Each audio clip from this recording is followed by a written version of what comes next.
What's going on, everyone? This video, we're going to talk a little bit about footwork, and this footwork is mostly applied in MMA, kickboxing, any sort of striking style. And let me give you guys a little bit of a preface. When I started martial arts way back in my early years, I was a dancer before that, so footwork kind of came naturally to me, but I definitely had to work extremely hard to make sure that it was usable in all my sparring rounds and all of my drills. So a lot of the times, if you guys ever see any of my striking clips, any bits of me teaching our kickboxing program here at Union Martial Arts, I like using both stances. Kun Tao by nature, we always practice using our left lead and our right lead. I train Filipino martial arts, as most of you guys know, so we're constantly in right lead and left lead depending on how we're utilizing the weapon. So a lot of those things have influenced 3 of these drills that I want to share with you guys today. And I'm going to start off with one that can be directly applied to striking. The other 2 that we're going to look at are going to be a little bit differently. So let's go through the first one. We're going to do the 45s. These 45s are huge in Kali. You talk about 45 degrees here, there, everywhere, triangle this, triangle that. But essentially what we're trying to do is we're going to make sure that we can progress forward, but also move our head off the line. Okay, so a lot of the times the way I would use this without my hands is I'm naturally right-handed, so I spar most of the time with my left foot in front. But that doesn't mean I'm not afraid to go to my right lead. So this is a great way how I can transition to the right without just having to switch into it and give away what I'm trying to set up. I'll usually throw a jab cross, for example, and then what I'm going to do is I'm going to chase my opponent down, and I'm bringing my back leg up to my front leg, pushing off into this diagonal here. And usually when I step into that diagonal, I hit him with a left cross or an overhook as I'm slipping or maybe ducking underneath. And usually what happens is when I throw that jab cross and I'm consuming space here, they're going to want to check it with their lead hook. So their left hand is going to be somewhere around here. So I kind of predict that when I throw my 1-2, I'm coming in here, underneath, boom. Right, you see MMA guys like Volkanovski. Volk does that a lot. It's a great way how he closes distance. Very sneaky in adding that shot in. Okay, Michael Chandler does that a lot as well. And it's just a great way that you can change levels, work the line, but still apply that offensive pressure in just a simple jab cross, if you will, or overhook. Okay, if we look at that from a side view, guys, I'm going to use this line on the ground here to try to illustrate that. Okay, I start off kind of center onto this line with the tatami mats.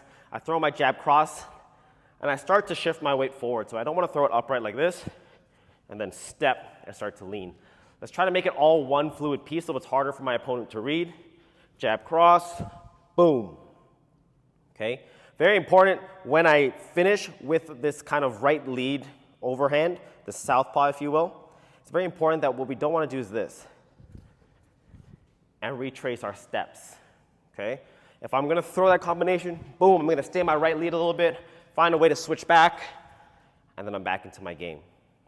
All right, so that's going to kind of lead us to these next 2 drills. These 2 drills have kind of been the foundation of how I teach footwork and being elusive on your feet to all of my students. It's not necessarily how you're going to directly apply it in a sparring match or even in a drill. But these are things that you can practice, kind of like skip rope for coordination. They're attribute builders. These are things that can help you feel more comfortable in both the left lead and a right lead, or if the terms conventional and southpaw work better for you, right? And ultimately, we're going to try to make an organic transition between the 2, utilizing different skills. I'm a big lead hook puncher, but I'm a huge lead leg kicker. So a lot of the times when I'm striking and I get to utilize all my weapons, I don't want to show you that I'm going to switch my stance without anything, because it's going to kind of give you the idea, if you did your homework, what I'm about to set up or what I'm leaning towards doing. Okay, so the first one that we do, and this is kind of Kun Tao 101, guys. This one takes me back all the way to my white belt days. But what we're going to do is we're going to get a nice light bounce on our feet, and we're going to practice the mantra forward, backward, switch. Okay, it's a great drill you can do utilizing the entire space of your training area. It's something you can do stationary. It's a great way to warm your body up and just get your legs connected to your brain.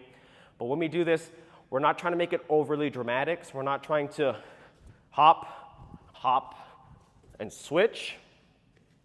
Very subtle. I want to practice a rocking motion. This is my rocking motion here. So it's almost like a little in and out. So this is my forward, back, switch, right? So you can see that kind of constant bounce that a lot of karate, taekwondo practices here, right? But we don't want it to feel like we're doing this on the same spot. Okay, this is one of the things that I've used a lot to mold my boxing and my kuntao experience to turn that into my kickboxing. Have nice, good, relaxed movement here. Practice on expanding and contracting. Keep that rhythm going, nice and organic. Okay, very easy to do, guys. I would say that is, 2 out of 10 on the difficulty scale. You can do things to make it a little bit more complicated. Like I said, you can do it going forward and backwards if you guys are using the length of your training area. You can also do it left and right. So as I'm hopping, slowly moving to one side, right? And we practice that mantra. Forward, backward, switch as we're practicing different directions. Okay, so that's one way we can make it organic. The next drill is kind of a pivoting drill, okay? So because I have trained a tremendous amount of time with my hands lower from my kuntao, my karate background, we were also taught what's called a double block. So naturally, with my hands down here and this double block, I started to adopt a Philly shell, which means I like to pull this hand up, do a lot of little pivots with my body, and eventually find my new angle, okay? So this is what we're gonna do. I'll try a couple ways to show you guys. We're gonna start here. You can have a little bounce, whatever you'd like. I'm gonna slow it down for you. A little bit more weight goes on the left foot. I'm gonna pivot towards my right. When I pivot, I wanna make sure that the width of my legs is maintained in my new position, right? So a big mistake people make when they pivot, if you see my legs where I start, they pivot, and this leg either goes in the same line or too far, and now I've lost my base. Okay, so step one, we turn to the right. I'm gonna switch my stance, and I like doing a rock step. It's just a lot more easy and fun to do. When I rock my step here, my right foot is now in front. Keep the weight on the right foot, pivot, back to the front, and switch again. Okay, so when I do that, a little bit more speed here. 1, 2. 1, 2. 1, 2. And that's really huge for directional change, right? A lot of times you watch people in striking who like to move around.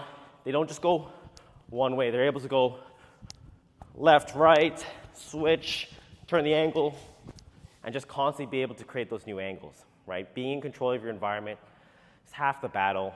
Then you just pick and place when and where you use your actual striking skills.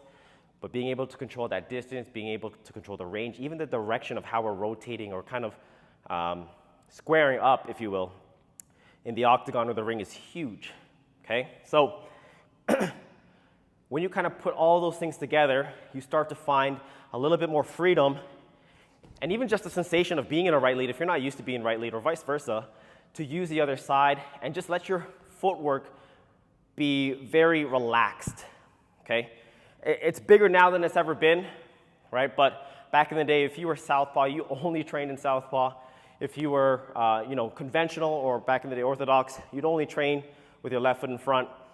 Now people are getting a lot more accustomed to using both sides. You see some huge names do really, really well in it. So it always starts on a foundational level. It always starts on your training and how willing are you to let your body go through the motions to make that feel nice and natural and comfortable. And ultimately, you're going to use that to whatever extent you want to complement your style. Remember, everything that we try to teach you guys on this channel and even to all my students, it's meant to show you one out of many variations and help you kind of pave your own path to ultimately enhance yourself to a better version that you are today. So hope you guys can take those 3 steps or those 3 drills in footwork, add it to your game, add it to your shadow boxing, let your body kind of adapt, feel loose, and who knows, you might find one of your best signature moves from the side or the stance that you've never used before. So if you guys enjoyed the video, hopefully you guys give it a thumbs up. If you did enjoy it, subscribe if you're new to the channel, and keep up with all of our content. We got shorts, we got Instagram, we got long form videos. We're trying to do everything for you guys this time around. So I appreciate you guys and catch you guys in the next one.